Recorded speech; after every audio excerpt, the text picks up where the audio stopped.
Hello everybody, welcome to my YouTube channel Sandip Chandra SVHS. আজকের এই ভিডিওতে আমরা পড়ব class 12 semester 3 English prose the night train at Deoli, যার পার্ট 1 এর আগের ভিডিওতে আমি তোমাদেরকে দিয়েছি। আজকে আমরা শুরু করছি তার পার্ট 2 এবং শেষ অংশটা।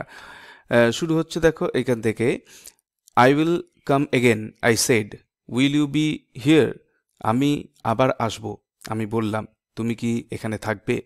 শি নডেড এগেন, মেয়েটি আবার মাথা নাড়ল।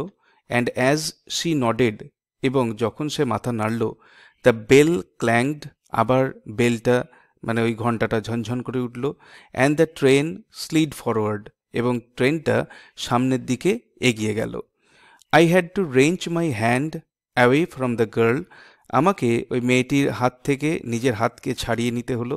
And run for the moving train, এবং আমাকে ছুটে যেতে হলো ওই এগিয়ে যাওয়া ট্রেনটিকে ধরবার জন্যে। This time I did not forget her, এইবারে আমি কিন্তু তাকে আর ভুললাম না।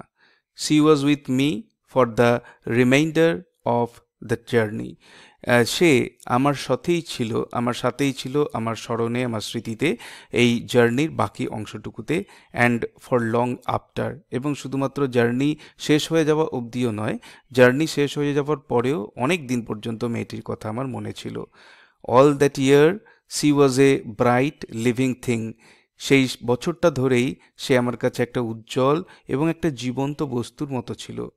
And when the college term finished, এবং যখন কলেজের ওই টার্মটা, অর্থাৎ ওই অংশটা, সেমিস্টারটা বলতে পারি, যখন শেষ হয়ে গেল, আই প্যাকড ইন হেস্ট, আমি তাড়াতাড়ি করে জিনিসপত্র গুছিয়ে নিলাম। And left for Dehra earlier than usual, সাধারণভাবে যে সময় আমি দেহরাদুনে যেতাম তার থেকে বেশ কিছুদিন আগেই আমি দেহরার উদ্দেশ্যে যাত্রা শুরু করলাম। My grandmother will be pleased at my eagerness to see her, আমি ভেবেছিলাম আমার গ্র্যান্ডমাদার, আমার দিদিমা হয়তো খুব খুশি হবেন আমার এই ব্যগ্রতা দেখে, যে আমি তার সঙ্গে দেখা করবার জন্যে তাড়াতাড়ি করে এসেছি। I was nervous and anxious as the train drew into Deoli, যখন ট্রেনটা দেউলি স্টেশনের মধ্যে প্রবেশ করছিল তখন আমি একদিকে একটু ভয় পাচ্ছিলাম, একদিকে একটু উদ্বিগ্নও ছিলাম। বিকজ আই ওয়াজ ওয়ান্ডারিং, কারণ আমি ভাবছিলাম, that what I should say to the girl, যে আমি মেয়েটিকে কি বলবো। And what I should do, এবং আমার কি করা উচিত, আমার মেয়েটিকে কি বলা উচিত এবং আমার ওর সঙ্গে কি করা উচিত। আই ওয়াজ ডিটারমাইন্ড, আমি এই বিষয়ে একদম দৃঢ় প্রতিজ্ঞ ছিলাম, that I wouldn't stand helplessly before her, আমি তার সামনে অসহায়ভাবে দাঁড়িয়ে থাকবো না। Hardly able to speak or do anything about my feelings, মানে আমার অনুভূতিতে যা আছে সেটা বলতে পারছি না বা কোনো কিছু করতে পারছি না, এরকম অবস্থায় অসহায়ভাবে আমি তার সামনে দাঁড়িয়ে থাকবো না, এটা তো আমি মনে মনে ঠিক করে নিয়েছিলাম। The train came to Deoli, ট্রেনটা দেউলি স্টেশনে এলো। And I looked up and down the platform, আমি প্ল্যাটফর্মের এদিক ওদিক দেখলাম। But I could not see the girl anywhere, কিন্তু মেয়েটিকে আমি কোথাও দেখতে পেলাম না। আই ওপেন দ্য ডোর, আমি দরজাটা খুললাম। স্টেপড অফ দ্য ফুটবোর্ড, এবং তারপরে পাদানিতে পা দিয়ে নিচে নামলাম। আই ওয়াজ ডিপলি ডিসঅ্যাপয়েন্টেড, আমি গভীরভাবে হতাশ হয়েছিলাম। And overcome by a sense of foreboding, মানে একটা আশঙ্কার অনুভূতি যেন আমার ওপরে প্রভাব বিস্তার করেছিল, মনে মনে একটা কিছু ভয় লাগছিল। I felt I had to do something, আমি ভাবলাম আমার কিছু করা উচিত। And so I ran up to the station master, তাই আমি দৌড়ে স্টেশন মাস্টারের কাছে গেলাম।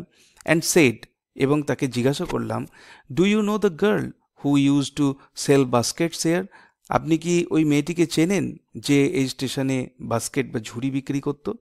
No I don't, said the station master, station master সঙ্গে সঙ্গে উত্তর দিলেন, না আমি তাকে চিনি না। And you would be better get on the train if you don't want to be left behind, আর তুমি ট্রেনে উঠে পড়ো যদি না তুমি এই স্টেশনেই পড়ে থাকতে চাও। লেফট বিহাইন্ড মানে ট্রেন তোমাকে ফেলে দিয়ে চলে যাবে, সেই রকম যদি না সিচুয়েশনে পড়তে চাও তাহলে গিয়ে তাড়াতাড়ি ট্রেনে উঠে পড়ো। But I paced up and down the platform, কিন্তু তার কথা না শুনে আমি প্ল্যাটফর্মটার এ প্রান্ত থেকে ও প্রান্ত হাঁটাহাঁটি করতে লাগলাম। Stared over the railings at the station yard. Station yard মানে স্টেশনের বাগান হতে পারে বা স্টেশনের মাঠ হতে পারে, অর্থাৎ ওই প্ল্যাটফর্মের রেলিংগুলোর পেছনে যে স্টেশনের মাঠ বা বাগানটা আছে সেই দিকে আমি তাকালাম, যদি ওইদিকে থাকে। All I saw a mango tree, যা আমি দেখতে পেলাম তার মধ্যে পেলাম দেখতে একটা আমের গাছ, অ্যান্ড এ ডাস্টি রোড, এবং একটা ধুলোমাখা পথ, লিডিং ইনটু দ্য জঙ্গল, যে পথটা সোজা গিয়ে জঙ্গলের মধ্যে প্রবেশ করেছে। Where did the road go, ওই রাস্তাটা কোথায় যায়, কোন দিকে যায়? The train was moving out of the station, ইতিমধ্যে ট্রেন ছেড়ে দিয়ে সেটা স্টেশনের বাইরে প্রায় চলে যেতে পৌঁছে গেছে। And I had to run up to the platform and jump for the door of my compartment, এবং তাই ট্রেনটাকে ধরবার জন্যে আমাকে ছুটতে হলো প্ল্যাটফর্ম ধরে, এবং একদম শেষ মুহূর্তে গিয়ে আমি জাম্প করে লাফিয়ে আমার কম্পার্টমেন্টের দরজার মধ্যে প্রবেশ করলাম।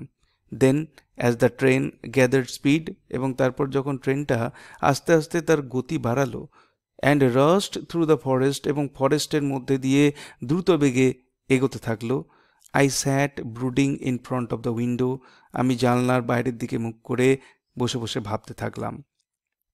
What could I do about finding a girl I had seen only twice, আমি সেই মেয়েটিকে খুঁজে কি করব যাকে আমি মোটে দুবার দেখেছি। Who had hardly spoken to me, যে মোটেই আমার সঙ্গে কথাই বলেনি। And about hmm I knew nothing, এবং যার সম্পর্কে আমি কিছুই জানি না, অ্যাবসলিউটলি নাথিং, কিচ্ছু জানি না।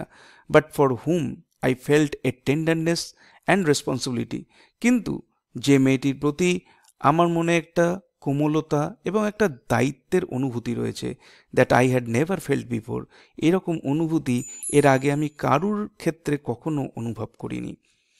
My grandmother was not pleased with my visit after all, আমি যেটা ভেবেছিলাম গ্র্যান্ডমাদার হয়তো আমার তার কাছে যাওয়াটায় খুব খুশি হবেন, কিন্তু গ্র্যান্ডমাদার তাতে খুব একটা খুশি হলেন না। Because I didn't stay at her place more than a couple of weeks, কারণ আমি যতদিন থাকার কথা অতদিন থাকলাম না, মোটে কাপল অফ উইকস মানে 2 সপ্তাহ তার কাছে থেকে চলে আসছিলাম। I felt restless and ill at ease, আমি একটু অস্থির হয়ে পড়ছিলাম, এবং ইল অ্যাট ইজ মানে একটা অস্বস্তির ভাব আমার মধ্যে কাজ করছিল। So I took the train back to the plains, তাই আমি আবার ট্রেন ধরলাম সমতল ভূমিতে ফিরে যাওয়ার জন্যে। Meaning to ask further questions, actually আমি ফিরে যেতে চাইছিলাম কারণ দেউলি স্টেশনে নেমে আমি আরও কিছু প্রশ্ন জিজ্ঞাসা করব to the station master at Deoli, Deoli station মাস্টারের কাছে ওই মেয়েটি সম্পর্কে আরও কিছু প্রশ্ন জিজ্ঞেস করব, এইটাই আমার সমতলে ফিরে যাবার মূল উদ্দেশ্য ছিল। But at Deoli there was a new station master, কিন্তু সেখানেও গিয়ে দেখলাম অন্য বিপদ, যে স্টেশন মাস্টার যে আগের ছিল সে চেঞ্জ হয়ে গেছে, এখন নতুন একজন স্টেশন মাস্টার এসছে। The previous man had been transferred to another post within the past week, গত সপ্তাহের মধ্যেই তাকে একটা অন্য পোস্টে ট্রান্সফার করে দেওয়া হয়েছে। The new man didn't know anything about the girl who sold basket, এবং নতুন যে ব্যক্তি সে ওই যে মেয়েটি যে বাস্কেট বিক্রি করতো তার সম্পর্কে কিছুই জানে না। I found the owner of the tea stall, আমি এবার সেই চায়ের স্টলের মালিককে দেখতে পেলাম। A small shrivelled up man, একটা ছোটোখাটো দেখতে এবং প্রায় কুঁকড়ে যাওয়া একটা মানুষ, ওয়ারিং গ্রিজি ক্লোথস, এবং এবং সে একটা তৈলাক্ত ড্রেস পরে রয়েছে। And asked him if he knew anything about the girl with the baskets, এবং তাকে জিজ্ঞাসা করলাম যে মেয়েটি এখানে বাস্কেট বিক্রি করতো তাকে কি তুমি চেনো? Yes there was such a girl here, হ্যাঁ একটি মেয়ে এরকম এখানে ছিল। আই রিমেম্বার কোয়াইট ওয়েল, আমার খুব ভালো মনে আছে। He said, but she has stopped coming now, কিন্তু এখন আর মেয়েটি আসে না। Why? I asked. What happen to her, ওর কি হয়েছে? হাউ শুড আই নো, আমি কি করে জানবো? Said the man, she was nothing to me, সে আমার ওরকম পরিচিত কিছু নয় যে তার সম্পর্কে সব খবর আমার থাকবে। And once again I had to run for the train, এবং আরও একবার আমাকে আমার ট্রেনের জন্য ছুটে চলে আসতে হলো। অ্যাজ দেউলি প্ল্যাটফর্ম রিসিডেড, যত দেউলি প্ল্যাটফর্মটা পিছিয়ে যেতে থাকলো, আই ডিসাইডেড দ্যাট, আমি সিদ্ধান্ত নিলাম যে one day I would have to break journey there, একদিন আমি এখানে এসে নামবো, আর সেই দিনের ট্রেনে উঠবো না। Spend a day in the town, সারাদিন এই শহরটায় কাটাবো। মেক এনকোয়ারিজ, এদিকে ওদিকে খোঁজ নেব। অ্যান্ড ফাইন্ড দ্য গার্ল, এবং সেই মেয়েটিকে খুঁজে বার করব, who had stolen my heart, যে আমার হৃদয়কে চুরি করেছে, with nothing but a look from a dark impatient eyes, যে আর কিছু দিয়ে নয়, শুধুমাত্র তার গাঢ় চোখের, অস্থির চোখের চাহনি দিয়ে আমার হৃদয়কে যে চুরি করেছে একটা চাহনিতেই, তাকে আমি খুঁজে বার করব। With this thought I কনসোল্ড myself, এইটার মাধ্যমে আমি ভাবলাম, আমি নিজেকে সান্ত্বনা দিতে পেরেছি through out my last term in college, আমার কলেজের শেষ যে সেমিস্টারটা ছিল সেই অংশটুকুতে আমি নিজেকে এই ভেবে সান্ত্বনা দিলাম যে আমি পরে একদিন গিয়ে নামবো, দিয়ে মেয়েটিকে খুঁজবো। I went to Dehra again in the summer, and when in the early hours of the morning, আবার আমি ওই গ্রীষ্মকালে দেহরায় গেলাম, এবং যখন ভোরবেলার একদম প্রথম দিকে the night train drew into Deoli station, যখন নাইট ট্রেন দেউলি স্টেশনে এসে পৌঁছালো, I looked up and down the platform, আমি প্ল্যাটফর্মের এদিক ওদিক তাকালাম, for signs of the girl, মেয়েটি যাতে কোনো চিহ্ন দেখতে পাই তার জন্যে, নোয়িং, আমি জানতাম, I wouldn't find her but hoping just the same, আমি জানতাম আমি তাকে দেখতে পাবো না, কিন্তু আমি ভাবছিলাম যদি পাওয়া যায়, যদি মেয়েটিকে দেখতে পাওয়া যায়। Somehow I couldn't bring myself to break journey, কোনোভাবেই, এটা যে কোনো কারণেই হতে পারে যে আমি নিজেকে এইখানে ব্রেক জার্নি করবার জন্যে, দেউলি শহরে ব্রেক জার্নি বা একদিন থাকার জন্যে নিজের মনকে মানাতে পারলাম না। And spend a day there, এবং আমি সেখানে একটা দিন কাটালাম না। If it was all fiction or a film, যদি এটা কোনো গল্পের বই হতো, বইয়ের গল্প হতো বা কোনো সিনেমা হতো, আই রিফ্লেক্টেড, আমি মনে মনে ভাবলাম, I would have got down, আমি হয়তো এখানে নামতাম, and cleaned up the mystery, এবং এই যে রহস্যটা আছে, মেয়েটি কোথায় গেল না গেল, সেই রহস্যটাকে আমি উদ্ঘাটন করতাম, and reached a suitable ending for the whole thing, এবং এইটার ফলে গোটা গল্পটার একটা সুন্দর পরিসমাপ্তি ঘটত। I think I was afraid to do this, আমার যেন মনে হলো যে আমি এই কাজটা করতে ভয় পাচ্ছি, অর্থাৎ মেয়েটাকে খুঁজতে গিয়ে কি খুঁজে পাবো এইটা ভেবে আমার ভয় লাগছে। I was afraid of discovering what really happen to the girl, আমি এইটা ভেবে ভয় পাচ্ছি যে মেয়েটার কি হয়েছে সেই সত্যটা উদ্ঘাটন করতে, কারণ হয়তো এমন কিছু অপ্রীতিকর সত্য আমার সামনে চলে আসতে পারে যেটা হয়তো আমি শুনতে চাই না, কিন্তু যদি চলে আসে তাই আমি সেই সত্য উদ্ঘাটন করতে যেতে চাইছি না। Perhaps she was no longer in Deoli, হয়তো মেয়েটি দেউলি শহরে আর নেই। পারহ্যাপস শি ওয়াজ ম্যারিড, হয়তো তার বিয়ে হয়ে গেছে। পারহ্যাপস শি হ্যাড ফলেন ইল, হয়তো সে অসুস্থ। এইগুলো যদি কারণ হয় তাহলে খুঁজতে গিয়ে হয়তো একটা বিড়ম্বনার মধ্যে পড়তে হতে পারে, তাই আমি সেই খুঁজতে যেতে চাইছি না। In the last few years, শেষ কয়েক বছরে, I have passed through Deoli many times, আমি দেউলির পাশ দিয়ে বেশ কয়েকবার গেছি, মানে দেউলি স্টেশনটার পাশ দিয়ে ট্রেনে করে বহুবার গেছি।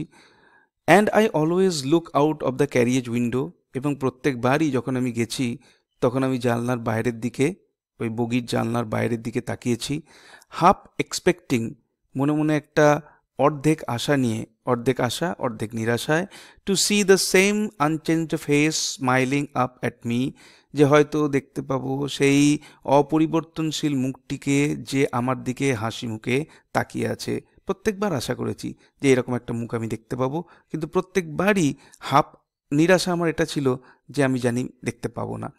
I wonder what happens in Deoli behind the station walls, আমি অবাক হয়ে ভাবতাম এই দেউলি স্টেশন ওয়ালের বাইরে, এই দেউলি যে শহরটা, সেখানে জগৎটা কেমন, দেউলি শহরটা কেমন, এইটা আমার মনের ভেতরে একটা প্রশ্ন আসতো, শহরটা কেমন হতে পারে। But I will never break my journey there, কিন্তু সেই শহরটা কেমন এটা জানার জন্যে আমি কিন্তু আর কখনোই এই দেউলি শহরে বা দেউলি স্টেশনে আমার জার্নিকে ব্রেক করিনি। প্রথমে একবার ভেবেছিলাম যে থাকবো, যে দেউলি শহরটাকে প্লিজ করব, যে আমি নেমেছি, দেখেছি এইসব ভেবে, কিন্তু পরবর্তীকালে এই সময় এসে আমার যেটা মনে হলো যে ভাবতাম যে শহরটা কেমন, ওখানে জগৎ কেমন, কিন্তু কোনোদিনই জার্নি ব্রেক করে যে থেকে দেখব সেটা কখনো করিনি। ইট মে স্পয়েল মাই গেম, আমার এই যে গেম, আমার এই যে খেলাটা, সেটা হয়তো এইভাবে নেমে খোঁজাখুঁজি করলে সবটাই হয়তো নষ্ট হয়ে যেত। খেলাটা কি? খেলাটা হচ্ছে ওই প্রত্যেকবার যখন দেউলি স্টেশন দিয়ে আমি যাব তখন জানলা দিয়ে মুখ বার করে ভাববো মেয়েটি হয়তো আমার জন্য হাসি মুখে দাঁড়িয়ে আছে। প্রত্যেকবার এই খেলাটা আমি খেলবো। কিন্তু যদি একবার আমি দেউলি স্টেশনে নামি, সেখানে গিয়ে যদি মেয়েটির খোঁজ খবর করি, তার সম্পর্কে সমস্ত তথ্য যদি জেনে যাই, তাহলে কিন্তু এই খেলাটার আর কোনো মূল্য থাকবে না। আমি এই খেলাটা চালাতে চাই। I prefer to keep hoping and dreaming. আমি তার থেকে বেশি প্রাধান্য দিয়েছিলাম যে আমি মনে মনে আশা করব এবং ওই স্বপ্ন দেখব যে মেয়েটি দাঁড়িয়ে আছে হাসি মুখে আমার দিকে তাকিয়ে, and looking out of the window up and down that lonely platform. এবং প্ল্যাটফর্মে যখন আমি পৌঁছাবো, ট্রেনটা যখন পৌঁছাবে 10 মিনিট দাঁড়াবে, তখন প্ল্যাটফর্মে এ প্রান্ত থেকে ও প্রান্ত আমি তাকিয়ে দেখব। কিসের জন্যে? Waiting for the girl with the baskets. এবং আমার চোখগুলো অপেক্ষা করবে সেই মেয়েটির জন্যে যে ঝুড়ি নিয়ে ওই স্টেজ প্ল্যাটফর্মে একটা সময় থাকতো। I never break my journey at Deoli. আমি কখনোই দেউলিতে আমার জার্নি ব্রেক করিনি, কখনোই সেখানে আমি দিন কাটাইনি। But I pass through as often as I can. কিন্তু আমি দেউলির পাশ দিয়ে গেছি যতবার পেরেছি, যতবার আমার সুযোগ এসেছে। কখনো দেউলির পাশ দিয়ে যাওয়ার সুযোগ থাকলে আমি অন্য কোনো জায়গা দিয়ে যাইনি। এই ছিল আজকের ভিডিওর বিষয়বস্তু, the night train at Deoli by Ruskin Bond. ভিডিওটি ভালো লাগলে অবশ্যই এটাকে একটা লাইক করো। চ্যানেলে নতুন এসে থাকলে চ্যানেলকে সাবস্ক্রাইব করার সাথে সাথে পাশের বেল বাটনে প্রেস করো, যাতে করে পরবর্তীকালে এই ধরনের ভিডিওর লিঙ্ক তোমরা সরাসরি পেতে পারো। দেখা হবে নেক্সট ভিডিওতে। Till then, goodbye and thank you.